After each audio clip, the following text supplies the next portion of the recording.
లోకంలో చాలామంది ఆచారబద్ధంగా యేసు ప్రభు ఇలా ఉన్నారు కాబట్టి మనము కూడా ఈ రోజు ఇలా చేయాలని చేస్తున్నారు. అది కాదు. బైబిల్ ఏం చెప్తుందంటే దేవుడు మన కొరకు ఏం చేశాడో జ్ఞాపకం చేసుకోవడానికి ఈ రోజు మనం ఏర్పాటు చేసుకున్నాం. మనం ఏం చేయాలి? ఇది కదా పాట పాడుకుని దేవుని జరుగుతా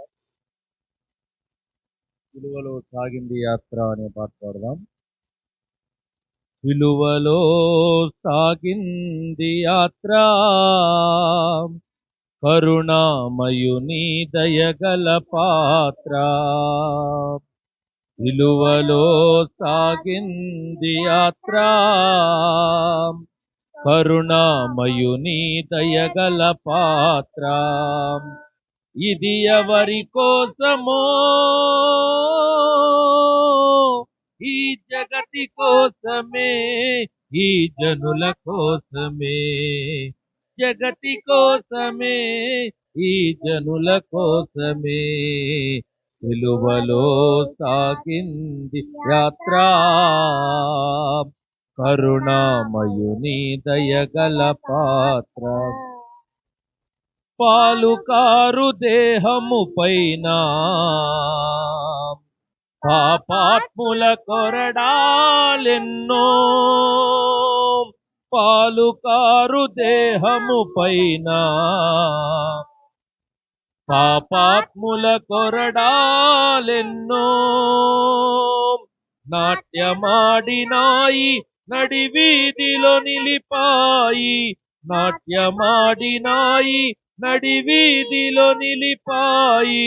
నోరు తెరువలేదాయే ప్రేమ, ప్రేమ వదులు పలుకలేదాయే ప్రేమ, ప్రేమ నోరు తెరువలేదాయే ప్రేమ, ప్రేమ వదులు పలుకలేదాయే. ఇది ఎవరి కోసమో, ఈ జగతి కోసమే, ఈ జనుల కోసమే. విలువలో సాగింది యాత్ర, కరుణామయుని దయగల పాత్ర. వెనుక నుండి తన్నింది ఒకరు, తన ముందు నిలచి నవ్వింది మరి ఒకరు. వెనుక నుండి తన్నింది ఒకరు, తన ముందు నిలచి నవ్వింది మరి ఒకరు.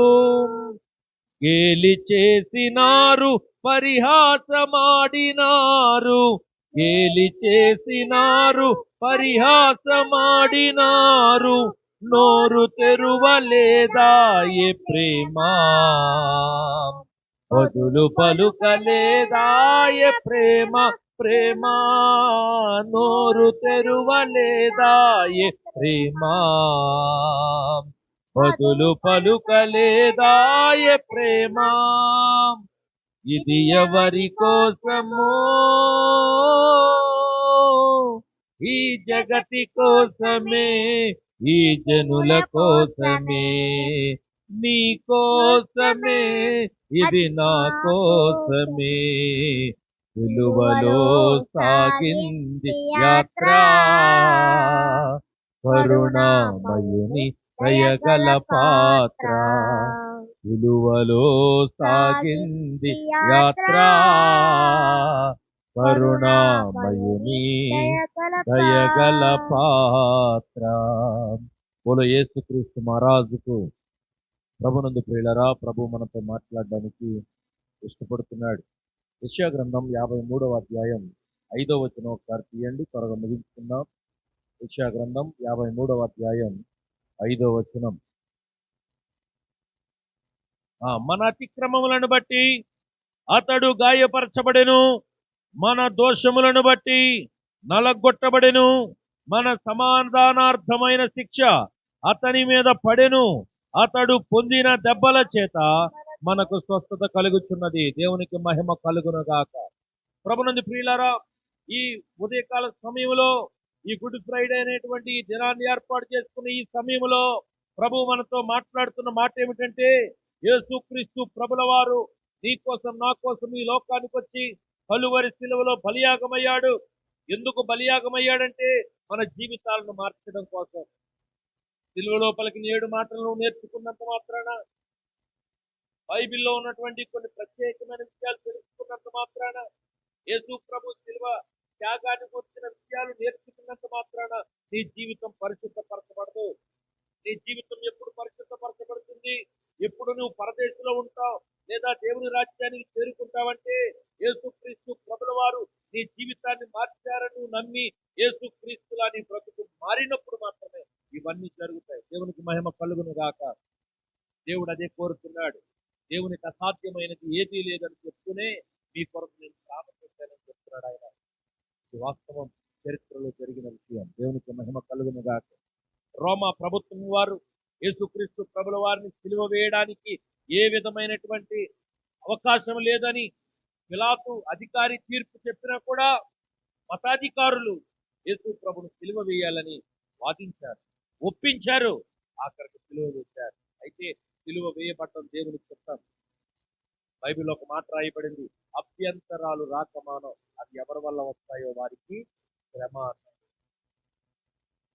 ఏమన్నారో తెలుసా? యేసు ప్రభుని సిలువ వేయడానికి ఆ సభా మందిరంలో నిలబెట్టినప్పుడు పిలాతు అన్నాడు, ఈ నీతిమంతునిలో నాకు ఏ దోషము యేసు ప్రభువును కనపడటం లేదు, ఇతను నీతిమంతుడుగా ఉన్నాడు అని అంటే వాళ్ళు అన్నారు, ఈయన నీతిమంతుడుగా ఈయన సిలువేయండి సిలువేయండి అని తెలిసారు ప్రజలు. అప్పుడు పిలాతు అన్నాడు, కొంచెం పిలాతు ఏమన్నాడంటే, ఈ నీతిమంతుని రక్తం మా మీద మా పిల్లల మీద ఉండకూడదని చేతులు కడిగేసుకున్నాడు. అప్పుడు ఇశ్రాయేలు ప్రజలు ఏమన్నారో తెలుసా? అయితే ఈయన రక్తం మా మీద మా పిల్లల మీద ఉండుగాక అన్నారు. అంటే అంత దారుణంగా యేసు ప్రభువును సిలువ వేయడానికి ప్రజలను ప్రేరేపించారు మతాధికారులు. అయితే యేసు ప్రభు ఎందుకు ఈ లోకానికి వచ్చాడంటే, మన అపరాధములను పోగొట్టు, మన అతిక్రమములను పోగొట్టడానికి, మన దోష శిక్షను తగ్గించడమే కాదు పూర్తిగా పోగొట్టడానికి యేసు ప్రభు ఈ లోకానికి మనుషులందరి కొరకు మర్యాద. దానిని వేదములు అంటాడు, సర్వ పాప పరిహారో రక్త ప్రోక్షణం అవశ్యకం తద్రక్తం పరమాత్మేన పుణ్యదాన బలియాగ అన్నాడు. సర్వ పాప పరిహారో రక్త ప్రోక్షణం అవశ్యకం తద్రక్తం పరమాత్మేన పుణ్యదాన బలియాగ అని రాశాడు సంస్కృతంలో. అంటే సర్వ మానవాళి పాపం పోవాలంటే రక్తం చిందించాలి. ఆ రక్తము మేకల రక్తం వలన, కోళ్ల రక్తం వలన, ఎట్ల రక్తం వలన, జంతు బలుల రక్తం వలన మాత్రము పాప క్షమాపణ కలగదు. దేవుడు తన కుమారుని లోకానికి పంపించి సిలువ యాగము చేస్తే తప్ప, మనిషి రూపంలో పుట్టిన దేవుడు రక్తము చిందిస్తే తప్ప మనుషులకు పాపం పోదని, పాప నిష్కృతి కలగదని, విడుదల రాదని, విమోచన రాదని దేవుడే శరీరధారిగా ఈ లోకానికి వచ్చి మనుష్యులందరి కొరకు బలియాగమైన రోజే ఈ గుడ్ ఫ్రైడే. దేవునికి మహిమ కలుగును గాక. దీని ద్వారా దేవుడు ఏం చెప్పాలనుకుంటున్నాడంటే, మన జీవితాలు మార్చబడ్డది. ఆయన సిలువలో రక్తం కార్చింది మనం ప్రతి సంవత్సరం ఆచారంగా గుడ్ ఫ్రైడే చేసుకోవడం కోసం కాదు. ఈ రాత్రి దేవుడు నిన్ను పిలిస్తే, నా కుమార్తె అని దేవుడు పిలిస్తే, రాకడ వస్తే నువ్వు ఎత్తబడే గుంపులో ఉండాలి. దేవుని రాజ్యానికి సిద్ధపడే గుంపులో ఉండాలి. దేవుని కొరకు బ్రతికే ఒక అమూల్యమైన పాత్రగా నీ జీవితం ఉండాలి. అప్పుడు నువ్వు ధన్యుడివి, ధన్యురాలవు. యేసు ప్రభు సిలువలో కార్చిన రక్తానికి అర్థం ఏర్పడుతుంది. దేవునికి మహిమ కలుగును గాక. ఇక్కడికి వచ్చిన మీరంతా కూడా యేసు ప్రభు రక్తంలో కనబడ్డారా? వారు మనసు పొందారా? ప్రభు కొరకు జీవిస్తున్నారా? జీవితాలు మార్చుకున్నారా? ఆచార భక్తులు బయటపడ్డారా? ప్రభు మిమ్మల్ని ప్రేమిస్తున్నాడు. అందుకే మాట చెప్తాను, చూడండి ఒకసారి, ఎందుకు ఆయన రాకడ ఆలస్యం చేస్తున్నాడు? యేసు ప్రభు ఆయన ఈ భూమి మీదకి వచ్చి 2025 సంవత్సరాలు అయిపోతున్నా కూడా ఎందుకు ఆయన రాకడ ఆలస్యం చేస్తున్నాడు? చూడండి ఒకసారి 2 పేతురు 3వ అధ్యాయం 8వ వచనం. 2 పేతురు 3వ అధ్యాయం 8వ వచనం. According to the Bible scriptures మనం పరిశీలించాలి. 2 పేతురు 3వ అధ్యాయం 8వ వచనం ఏం రాయబడింది? ప్రియులారా, ఒక సంగతి మర్చిపోకండి, ఏమనగా ప్రభువు దృష్టికి ఒక దినము 1000 సంవత్సరముల వలెను, 1000 సంవత్సరాలు ఒక దినం వలె ఉన్నవి. ఆ తర్వాత 9వ వచనం ఇక్కడ జాగ్రత్తగా పరిశీలన చేయాలి. 8 పూర్తయిన తర్వాత 9 అంటున్నాడు, కొందరు ఆలస్యమని ఎంచుకొనున్నట్లు ప్రభువు తన వాగ్దానమును గూర్చి ఆలస్యము చేయవాడు కాదు గాని ఎవ్వడును నశింపకుండా ఉండునట్లు నిశ్చయించి, ఆ అందరూ ఎవ్వరు నశించుట ఇచ్చయింపక అందరూ అంతటా మారు మనసు పొందవలెనని కోరుచు మీ ఎడల, అంటే అందరి ఎడల ఏం చూపుతున్నాడు? దీర్ఘ శాంతము చూపుతున్నాడు. దేవునికి మహిమ కలుగును గాక. కాబట్టి ప్రభు నుండి చూడరా, ఈ గుడ్ ఫ్రైడే సందర్భంగా ప్రభు సిలువలో కాచిన రక్తం ఇంకా పొరపెడుతుంది. నా కుమారుడా మారు మనసు పొందు, నా కుమారుడా పశ్చాత్తాపపడు, నా కుమార్తె నువ్వు రక్షణ పొందు, నా కుమార్తె మారు మనసు పొందు, జీవితాన్ని మార్చుకో. నేను రాకడ ఆలస్యం చేస్తున్నది నువ్వు ఇంకా మారాలని, నీ బ్రతుకు సరిచేయబడాలని, నా రాజ్యానికి నువ్వు సిద్ధపడాలని దేవుడు ఆయన రాకడ ఆలస్యం చేస్తున్నాడు. ఆయన రక్తం ఇంకా పొరపెడుతుంది. ఇంకా హేబేలు రక్తము యుద్ధాన్ని కోరుకుంటే యేసుక్రీస్తు రక్తం ఏం కోరుకుందో తెలుసా? ప్రేమను కోరుకుంటూ, మారు మనసు రక్తం రాజ్యాన్ని కోరుకుంది, క్షమాపణ కోరుకుంది. అందుకే తండ్రి మీరేమి చేస్తున్నారని ఎదుగురు కనుక వీరిని క్షమించండి అన్నాడు ఆయన. ఎంత గొప్ప ప్రేమ! ప్రపంచవ్యాప్తంగా కొన్ని వేల లక్షల కోట్ల మంది యేసు ప్రభువుని వెంబడిస్తున్నారంటే కారణం యేసు ప్రభు మన మీద చూపించిన ప్రేమ. Love and affection, love and care.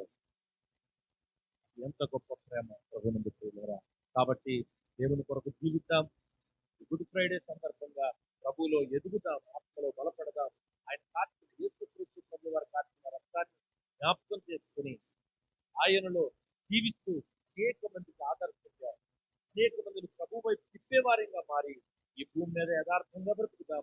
చనిపోయిన తర్వాత దేవుడి రాజ్యంలో ఉంటాం. అట్టి కృప దేవుడు మనందరికీ దయచేయును గాక. ఆమేన్. ప్రార్థన చేస్తున్నారు. Thank you father. తండ్రి నీ కొందనాలు. నా గాయములు నీ గాయములయ్యాయి, నా అపరాధములు నీ అపరాధములయ్యాయి, నా దోష శిక్ష నీ మీద పడింది ప్రభువా. We are all sinfulness. మేమంతా కూడా పాపభూయిష్టముగా ఉన్నాం. బ్రతుకులో పాపం, చీకటి, అపవాది కోరల చేత బంధించబడ్డాం. నువ్వప్పటికి ఏడుస్తున్నావు, ప్రతిమాలో ప్రకృతితో మొరపెట్టుకున్నావు. నా పిల్లలు తెలివిలేని అజ్ఞానులు అపవాది కోరలలో చిక్కుకొని ఉన్నారు. ఆకాశమా ఆలకించుమా, భూమి నీవు చెవియోగుమా అని ప్రకృతితో మొరపెట్టావు కదా. నువ్వు చెప్పావు, నా పిల్లలు అజ్ఞానంతో ఉన్నారు, ఓ నా పిల్లలు పాపముతో నిండిపోయారు. బాధపడుతూ నీ ప్రియ కుమారుని నీ లోకానికి పంపించు తండ్రి. మా పాపములకు నిష్కృతి లేని మా జీవితాలకు యేసుక్రీస్తు వారి రక్తం ద్వారా మాకు విమోచన కలిగింది. ఈ మధ్యాహ్న కాల సమయంలో మీ సన్నిధిలో మొరపెడుతున్నాం. ఇంకా మేము మీకు ఆయాసకరంగా, ఇంకా మేము మీకు నచ్చని రీతిలో, ఇంకా మేము నీ గాయాలను రేపుతూ ఉన్నామేమో. దయచేసి మమ్మల్ని మేము సరి చేసుకోవడానికి మీరు ఇస్తున్న అవకాశాన్ని మేము సద్వినియోగపరుచుకుంటున్నామని నమ్ముతున్నారు. మా జీవితాలను వెలిగించండి, మా పరిచర్యలను వెలిగించండి. ఈ భూమి మీద మీరు మాకు అప్పగించిన ప్రతి పని నమ్మకంగా మేము పూర్తి చేయడానికి మా జీవితాలను సిద్ధపరచండి. గొలియాతు లాంటి భయంకరమైన వీరుల్ని చంపడానికి ఎందుకు పనికిరాని బాలుని ఎన్నుకున్నావు నాయన. ఆ బాలుడు సిద్ధపడ్డాడు, రాయి విసిరాడు, యెహోవాదే యుద్ధం అన్నాడు. మేము కూడా నిలబడుతున్నాం అల్పులం. మమ్మల్ని కూడా వాడుకోండి. అపవాది బాణములను విరవగలిగిన అభిషేకం ఇవ్వండి. నీ సన్నిధి చేత నింపండి. నీ గాయపడిన హస్తము మమ్మల్ని ముద్రించి మా గాయాలను మాన్పండి. మమ్మల్ని ఇంకా నీ సేవలో వాడుకోండి. సంఘాన్ని దీవించండి. గుడ్ ఫ్రైడేని ఆచారంగా చేయకుండా యేసు రక్తము ఎందుకు మొరపెట్టిందో, యేసు రక్తము ఎందుకు కార్చబడిందో బిడ్డలు తెలుసుకుని తండ్రి ఈ నామ మహిమార్థమే బ్రతకడానికి ప్రభువైన యేసుక్రీస్తు కృపను మా మీద కుమ్మరించండి. నీ సన్నిధి కుమ్మరించండి ప్రభా. నీ పరిశుద్ధాత్మనివ్వండి ప్రభా. మా బిడ్డలను మీ చేతులకు అప్పగిస్తున్నాను. ఈ యేసుక్రీస్తు పునరుత్థాన శక్తి పరిచర్యలు నానాటికి వృద్ధి చెందాలి. దేవా, నువ్వు మాకు ఇచ్చిన ఈ దర్శనం ప్రపంచ వ్యాప్తంగా వెళ్ళాలి. అనేక దేశాలలో ఈ పరిచర్య విస్తరించాలి. యవనస్తుల పరిచర్య గురించి కూడా ప్రార్థించాలి. ఆ యవనస్తుల పరిచర్య కూడా మీరు జీవించండి.